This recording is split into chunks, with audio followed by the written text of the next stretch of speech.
अगर किसी को मस्कुलर डिस्ट्रॉफी है तो क्या उसका इलाज, उसका ट्रीटमेंट पॉसिबल है, या फिर उसका किसी तरह का कोई भी हम कंडीशन में इम्प्रूवमेंट नहीं कर सकते? और अगर हम किसी तरह से उसका ट्रीटमेंट कर सकते हैं तो वो कौन सी ऐसी मेडिसिन हैं जिनको अगर हम यूज़ करेंगे तो मस्कुलर डिस्ट्रॉफी के जो पेशेंट्स हैं उनकी कंडीशन में इम्प्रूवमेंट होगा और उनकी कंडीशन जो है बहुत हद तक पहले की तरह हो जाएगी। तो मस्कुलर डिस्ट्रॉफी जैसे हमें पता है, डिस्ट्रॉफी है वास्टिंग ऑफ द मसल्स। जो मसल्स हैं उनका वेस्ट हो जाना या उनका ख़त्म हो जाना, तो इस तरह की जो कंडीशन होती है इसको मस्कुलर डिस्ट्रॉफी कहते हैं। एक दूसरी चीज़ होती है मस्कुलर एट्रोफी।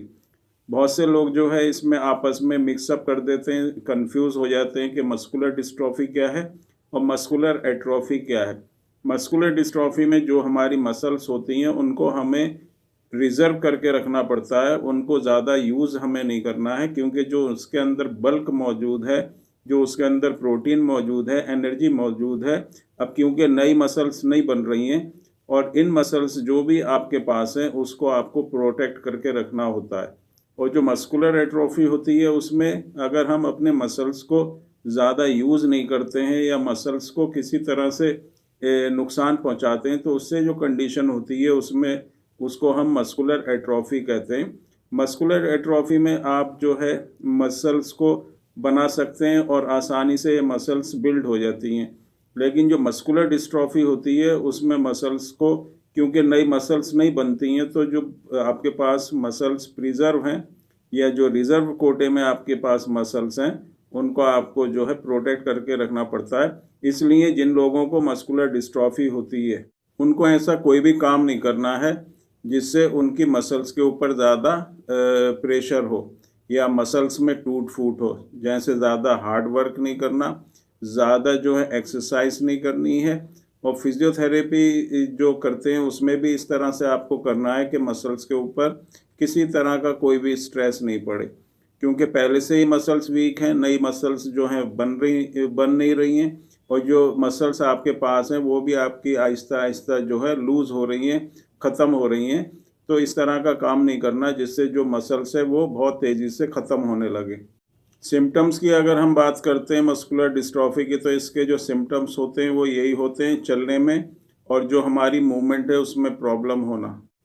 जिस इंसान की मसल्स वीक होंगी, चाहे वो हाथ की मसल्स हों, चाहे टांगों की मसल्स हों या दूसरे बॉडी पार्ट्स की मसल्स हैं, तो वो जहाँ पर उन मसल्स को यूज़ करता है वो उस तरह का जो वो एक्टिविटी होती है, काम होता है, वो नहीं कर पाता। जो चलने का काम होता है उसमें हमारी मसल्स इन्वॉल्व होती हैं, बैठ के अगर हम उठते हैं तो हमारी मसल्स इन्वॉल्व होती हैं, किसी चीज़ को अगर आप हाथ से उठाते हैं तो भी आपकी मसल्स की ज़रूरत पड़ती है। तो इस तरह के जो भी काम होते हैं उसमें जिनको मस्कुलर डिस्ट्रॉफी होती है करने में परेशानी होती है। अपना जो छोटा-छोटा काम है वो भी हम आसानी से नहीं कर सकते जिन लोगों को मस्कुलर डिस्ट्रॉफी होती है। तो मस्कुलर डिस्ट्रॉफी में यही होता है कि आप अपना जो भी आपकी मूवमेंट है बॉडी की उसके ऊपर इफ़ेक्ट आता है। कॉज़ हमें पता है जेनेटिक प्रॉब्लम होती है, पेरेंट्स से ऑफस्प्रिंग में आता है, लेकिन बहुत से ऐसे केस होते हैं जिसमें फैमिली में किसी को भी मस्कुलर डिस्ट्रॉफी नहीं है लेकिन फिर भी बच्चे में ये प्रॉब्लम आती है। इसमें किसी तरह का जीन के अंदर म्यूटेशन होता है और जो जीन रेस्पॉन्सिबल होती है प्रोटीन बनाने के लिए, जिसको हम डिस्ट्रोफिन प्रोटीन कहते हैं, वो फिर प्रोटीन नहीं बनता और जो ज़रूरी होता है मसल्स की ताकत के लिए, तो जब मसल्स में प्रोटीन की जो सप्लाई होगी वो नहीं होगी तो वो जो मसल्स हैं वो कमज़ोर होती ही चली जाएंगी। ये इसका कॉज़ होता है।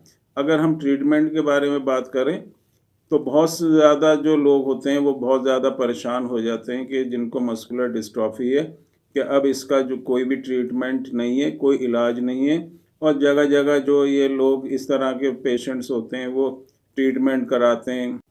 स्टार्टिंग में किसी को भी मस्कुलर डिस्ट्रॉफी या चलने में, बैठने, उठने में प्रॉब्लम होती है तो वो एलोपैथिक मेडिसिन्स की तरफ जाता है। डॉक्टर उसको डायग्नोस करते हैं। स्टार्टिंग में मल्टीविटामिन, कैल्शियम वगैरह जो भी सप्लीमेंट्स होते हैं वो दिए जाते हैं। उसके बाद जब कंडीशन इम्प्रूव नहीं होती तो स्टेरॉइड्स दिए जाते हैं। इस तरह की मेडिसिन देने के बाद भी देखा गया है कि मस्कुलर डिस्ट्रॉफी के पेशेंट्स को कोई भी बेनिफिट नहीं होता, कोई भी फ़ायदा नहीं होता, और टाइम के साथ साथ ये जो प्रॉब्लम होती है बढ़ती ही चली जाती है। बच्चे जिनमें मस्कुलर डिस्ट्रॉफी होती है, डीएमडी ड्यूशेन मस्कुलर डिस्ट्रॉफी, थोड़े से ही टाइम में उनको बहुत ज़्यादा वीकनेस हो जाती है और वीकनेस इतनी ज़्यादा हो जाती है कि अब ये बच्चे जो हैं बैठ के उठने में और चलने में इनको प्रॉब्लम होती है। चलते चलते गिर जाते हैं, एड़ी उठा के चलने लगते हैं। जब ज़मीन से उठते हैं तो घुटने पे हाथ रख के उठते हैं या ज़मीन के ऊपर हाथ रख के उठते हैं। जीने पे ये नहीं चढ़ पाते, अपना काम नहीं कर पाते। मसल्स जो है टाइम के साथ साथ बहुत तेज़ी से वीक होती रहती हैं।